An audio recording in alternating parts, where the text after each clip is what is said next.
The question that is asked at the beginning of our reading this morning in the Gospel of John is perhaps the oldest, most fundamental question asked by humankind.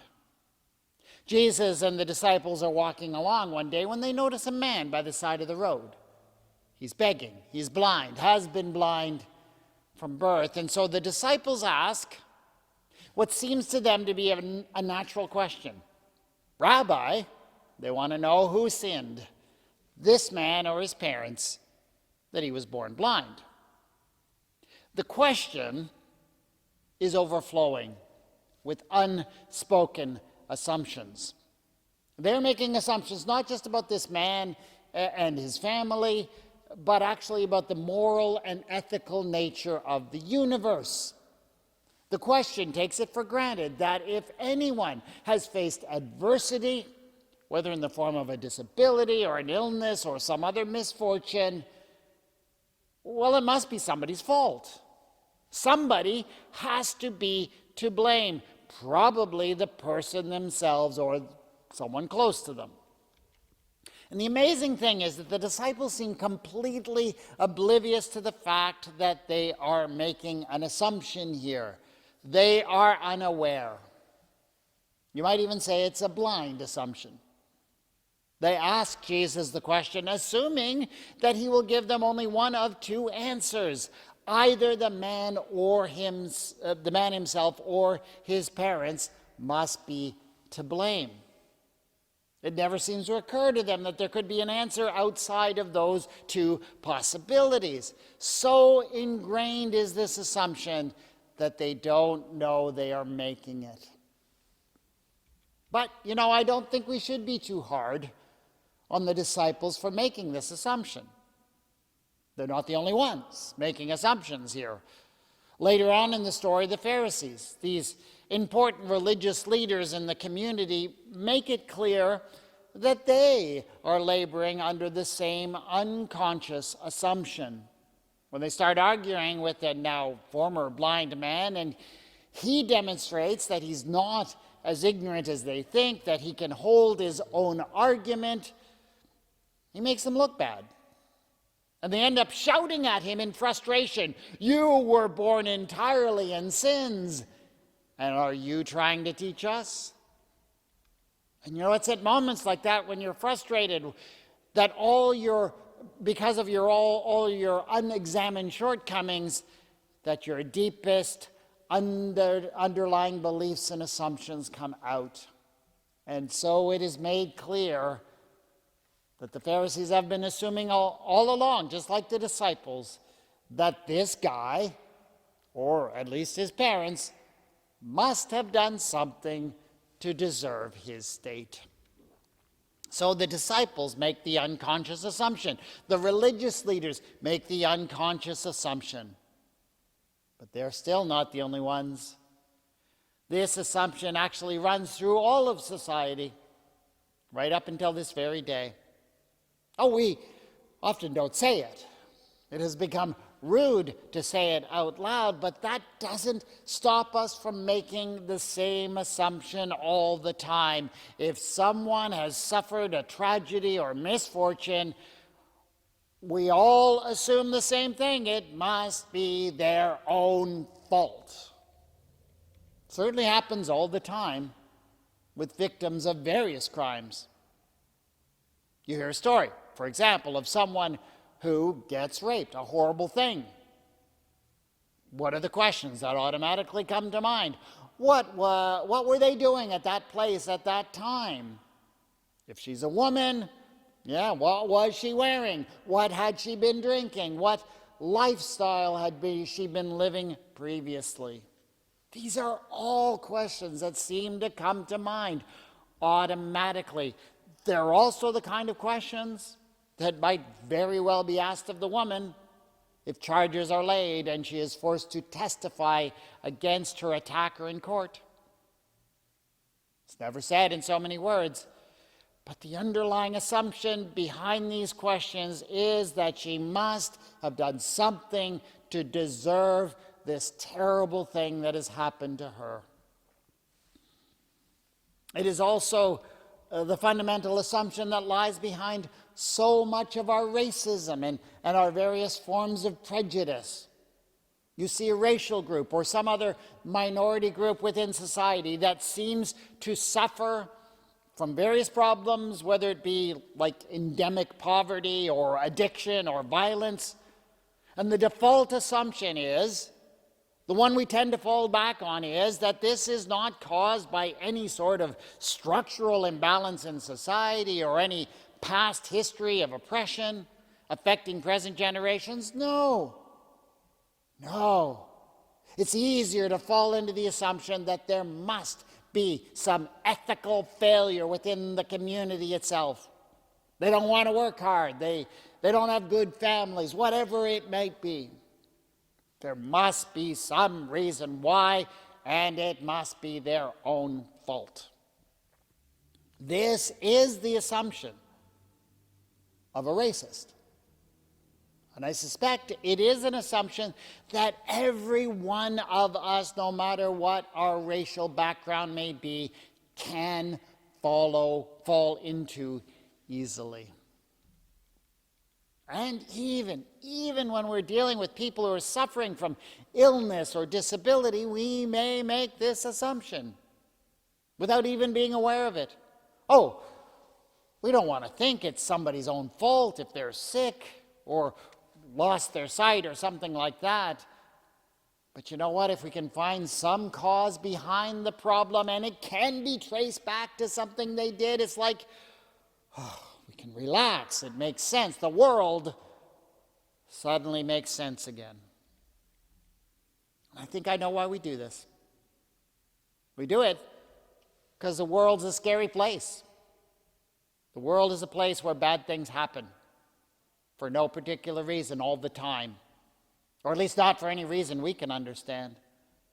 And when the world doesn't make sense like that, and it often doesn't, we will grasp at any reason we can find to force the world to make sense.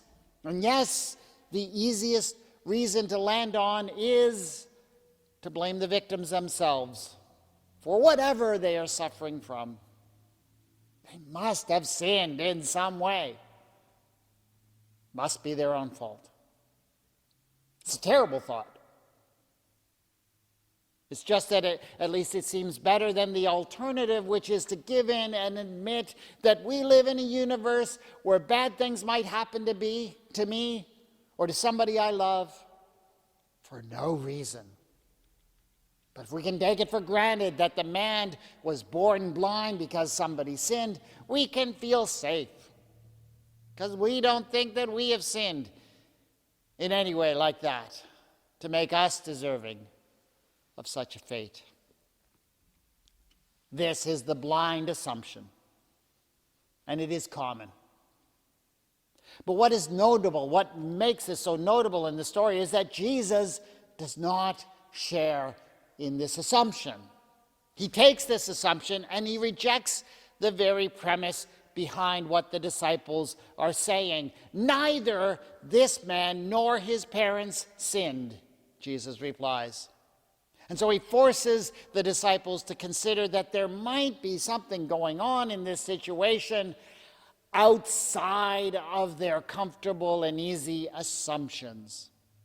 And so with just a few words, Jesus tears apart most of our assumptions about the moral universe. What if something bad happens and it doesn't have to be somebody's fault? What if it's actually not very helpful to waste our energy finding someone to blame or to shame for what has gone wrong? What if that whole approach of finding someone to blame is wrong-headed? That's exactly where Jesus redirects the disciples' thoughts. He was born blind so that God's works might be revealed in him. And I want to be clear here about what Jesus is saying. He is not proposing an alternate reason for why bad things happen to people like this man. I know it can be taken that way, but Jesus is not saying that it is God's will that this man be born blind so that Jesus can do an amazing thing by healing him, he's not talking about cause and effect. He is talking about effect and opportunity. God does not will for anybody to have a horrible thing happen to them. Such things sadden the heart of God, I suspect, more than they sadden our hearts. No, instead, Jesus is challenging us to look at the tragedies we see from a different point of view. As much as we would like to, we will never know why some things happen. Not in this life. And that's why we should not consume ourselves by searching for scapegoats and people to blame. What Jesus is saying is that every problem, every tragedy must be seen as an opportunity for action, a possibility of receiving God's works, of revealing God's works in this world for good. Jesus is asking us to focus on that possibility instead of focusing on the question of who we can blame. And the remainder of the story is all about what happens when we make that shift in our thoughts. And the result is literally enlightenment. The result is not only that the blind is able to see, but the result is also that the blind man is given insight into who Jesus is. Insight that exceeds the wisdom of the Pharisees who think they are experts about such things. And so I would say that with this response to the disciples, Jesus is enlightening all of us about the moral nature of the universe in which we live. There is so much in this story that speaks to us where we are in our lives at this time. Because we are living. We are living in a moment when life seems pretty hard. People are struggling. People are having a hard time paying their bills. They're struggling with difficult emotions, mental health challenges. Others are struggling to find better physical health. And seeing these things going on in our own lives and in the lives of the people we love, we don't know how to respond.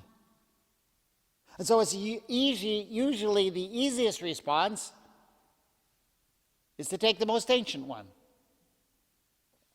The easiest response is to ask, hey, who sinned that this bad thing happened? We look around for someone to blame.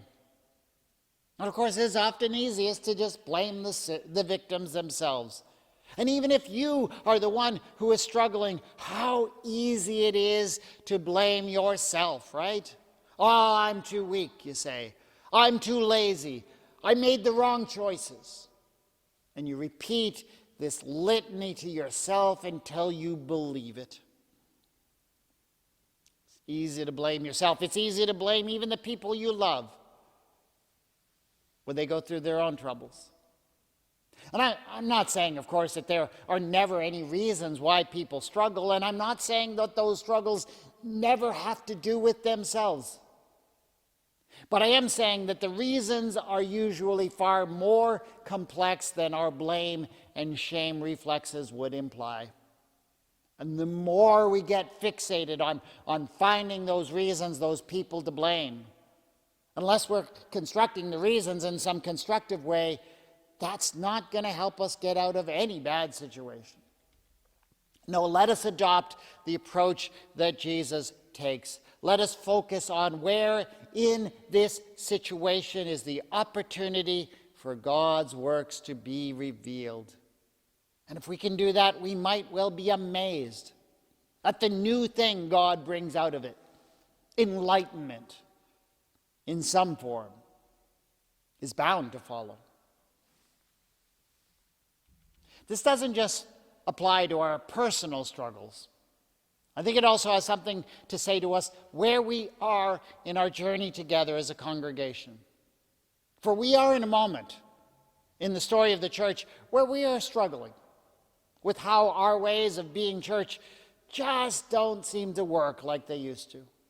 And we might feel with so much uncertainty, as if we are flying blind and we don't know how to meet our future. And the temptation, when you're living through such times of uncertainty, the temptation is to look around, find someone to blame. Who sinned? We want to know that the church has been brought to such a state. And you know what? We can usually find someone to blame. Oh, and it feels so satisfying when we do. But it doesn't solve anything, because the causes are always much more complicated than our simplistic blame and shame cycles of criticism can address. When we get caught in those cycles of shame and blame and criticism, it's never constructive. So I wonder what Jesus might say if we were to ask him, who should we blame? Should we blame this person or that one for the struggles we're dealing with in the church today? Neither, he would say, neither. This present challenge has emerged so that God's works may be revealed in us. How could such a radical rethinking of the issues we're facing transform how we see those challenges that lay before us today? Lord our God, we are blind because we are stuck in our assumptions. We don't see the world as you see it, as it truly is. Open our eyes that we might see. Amen.